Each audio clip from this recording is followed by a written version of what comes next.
हिंदुओं में दिवाली का त्योहार बड़ी धूमधाम से मनाया जाता है। सब लोग दिवाली पर नए नए कपड़े पहनते हैं, मिठाइयाँ बांटते हैं। दिवाली पर बाजारों में रौनक रहती है। बच्चे बड़े सब पटाखे फोड़ते हैं और इस त्योहार को बहुत धूमधाम से मनाया जाता है। पर क्या आप ऐसा सोच सकते हैं कि भारत के गांव में लोग दिवाली के नाम से डरते हैं? वहाँ के लोग दिवाली के दिन अपने घर से बाहर नहीं निकलते। झोलपुर नामक भारत के एक गांव में एक बुजुर्ग औरत मीता रहती थी। ये औरत दिखने में बहुत डरावनी थी। उसकी बड़ी बड़ी आंखें, लंबी मोटी नाक और लंबे घने सफेद बाल थे। वह औरत गले में बहुत सारी मालाएं पहने रहती थी। उसकी सारी उंगलियां भी अंगूठियों से भरी रहती थी। मीता ज्यादा किसी से बात नहीं करती थी। उसका घमंडी स्वभाव देखकर गांव के लोग भी उसे पसंद नहीं करते थे। मीता को जादू टोटका आता था। मीता पूरे दिन हवन में मगन रहती।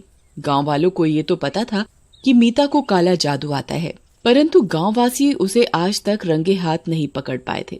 मीता के दो बेटे थे, सोहन और रोहन।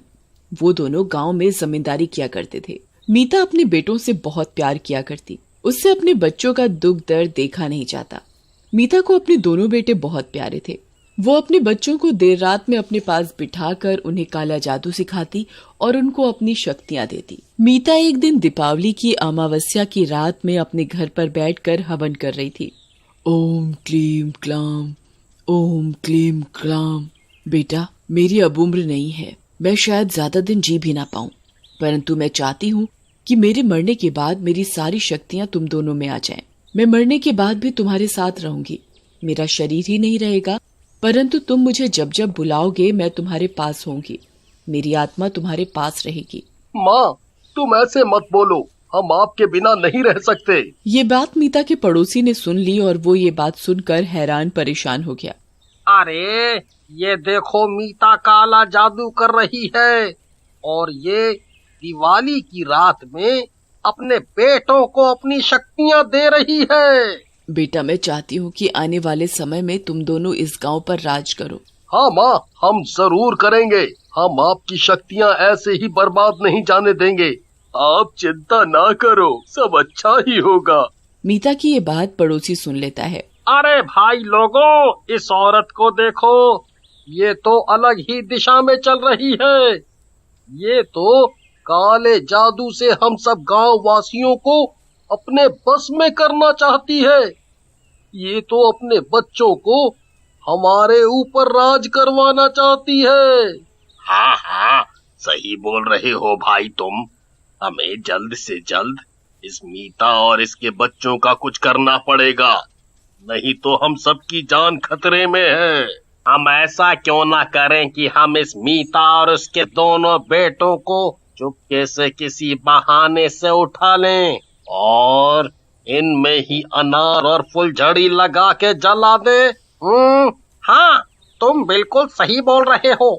इस मीता को अभी बस हवन से उठने दो। हम सब आज ही मिलकर इसका और इसके बेटों का सफाया कर देंगे। कुछ ही देर में देखते ही देखते मीता और उसके बेटे का हवन पूरा हो जाता है। चलो भाइयों, इस औरत को पकड़ो। हीरा और गांववासी मीता और उसके बेटों को पकड़ लेते हैं। अरे तुम ये क्या कर रहे हो? तुम हमें कहाँ ले जा रहे हो? कोई है, हमें बचाओ, हमें बचाओ। तू अभी अपने बेटों के साथ बैठकर जो हवन कर रही थी और तेरी सारी बातें हम सब गांव वालों ने सुन ली हैं। अब देख, हम सब मिलकर क्या हाल करते हैं तेरा। तो फिर हम अब ऐसा क्या करें कि इन तीनों का हमारे गांव से नामो निशान ही मिट जाए? होए? हम ऐसा करते हैं, गांव से दूर जो जंगल है, हम इन तीनों को उधर ले जाते हैं और अभी रात की रात में ही इन तीनों में अनार और फुलझड़ी लगा के आग लगा देते हैं। हैं? मीता और सोहन, रोहन गांववासी की ये बात सुन लेते हैं। नहीं, तुम मेरे बेटों के साथ कुछ नहीं करोगे। मेरे बच्चे मुझे बहुत प्यारे हैं। तुम मेरे कर्मों की सजा मेरे बच्चों को मत दो, हमें माफ कर दो। मीता और उसके बेटे अपनी मौत की बात सुनकर बहुत जोर जोर से रोने लगते हैं। हीरा और गांव वाले देखते ही देखते दीपावली की रात में, जहां पूरा देश खुशी मना रहा होता है और मिठाइयां बांटी जा रही होती हैं, वो सब और उसके बेटे को लेकर अपने गांव से काले जादू का नाश करने जा रहे होते हैं। काफी मेहनत और मशक्कत के बाद हीरा और उसके गांववासी मीता और उसके बेटे को लेकर जंगल पहुंच जाते हैं। चलो भाई लोग, हम अब यहाँ पहुँच ही गए हैं। अब इन्हें हमें जल्द से जल्द ही जलाना होगा। वैसे भी आज दिवाली की रात है। आज के दिन ये काला जादू और टोना टोटका बहुत असर करता है। गांववासी देखते ही देखते मीता और उसके बेटे रोहन और सोहन में अनार और फुलझड़ी से आग लगा देते हैं। कोई बचाओ, हमें कोई बचाओ। मैंने माना कि मैंने गलती की है, पर इसकी सजा तुम मेरे बेटे को दे रहे हो। मैं तुम्हें कभी माफ नहीं करूंगी। देखते ही देखते मीता और उसके बेटे रोहन और सोहन अनार और फुलझड़ी से जलने लगते हैं। अरे भाई लोगों, चलो अब घर चलें। हमने इन्हें इनके पापों की सजा दे दी है। आओ चलो, अब हम सब मिलकर घर चलें और अपना दिवाली का त्योहार और धूमधाम से मनाएं। हाँ बिल्कुल, अच्छा हुआ हमें इस मीता के बारे में आज पता लग गया और हमने इनका विनाश कर दिया। एक तरफ मीता और उसके बेटे पटाखों में जल रहे थे तो दूसरी तरफ गांववासी अपने घर जाकर दिवाली मनाने की तैयारी कर रहे थे। हीरा मीता को जलाकर गांव पहुंच जाता है तो वह मीता, सोहन और रोहन को अपनी आंखों के आगे देखता है। अरे कोई बचाओ, कोई बचाओ! ये मीता को तो हम सभी गांव वासी अभी जला कर आए हैं। ये औरत अपने बेटों के साथ यहाँ कैसे पहुँच गई? मीता अब एक चुड़ैल बन चुकी थी और रोहन और सोहन भूत। तुझे शर्म नहीं आई ना?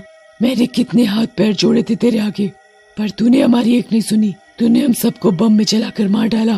देख अब मैं तेरा क्या हाल करती हूँ। नहीं नहीं, मैंने कुछ नहीं किया। सब गांव वालों ने बोला था मुझे तो तुम्हें आग लगाने के लिए। मैंने अकेले ने कुछ नहीं किया। मुझे माफ कर दो, मुझे माफ कर दो। अब देख आज तेरी कैसे दिवाली मनाते हैं हम तीनों मिलके। तभी मीता अपनी शक्तियों से हीरा में आग लगा देती है और हीरा का भी विनाश कर देती है। अब से इस गांव में दिवाली बनने ही नहीं दूंगी। मेरा और मेरे बेटों का साया इस गांव में हमेशा हमेशा के लिए रहेगा।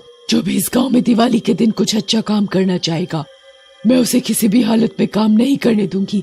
यहाँ सबका विनाश होगा। इन्होंने मुझे और मेरे बेटों को जिंदा जलाकर मार डाला। हर एक से बदला लिया जाएगा। मैं किसी को नहीं छोड़ूंगी, सबको मार डालूंगी। तभी से ही झोलापुर में कोई भी चाहकर दिवाली नहीं मनाता।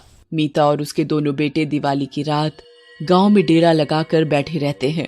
उन्हें जो कोई भी दिवाली की रात गांव में अकेला बाहर घूमता हुआ दिखता है, वो उसे भी बम से आग लगाकर भस्म कर देते हैं। अभी तक कोई ऐसी ताकत या बाबा नहीं आया जो कि झोलपुर से मीता और उसके बेटों की आत्मा को निकालकर उनका खात्मा कर सके। झोलपुर के वासियों के लिए दिवाली का दिन भी एक साधारण दिन की तरह ही है।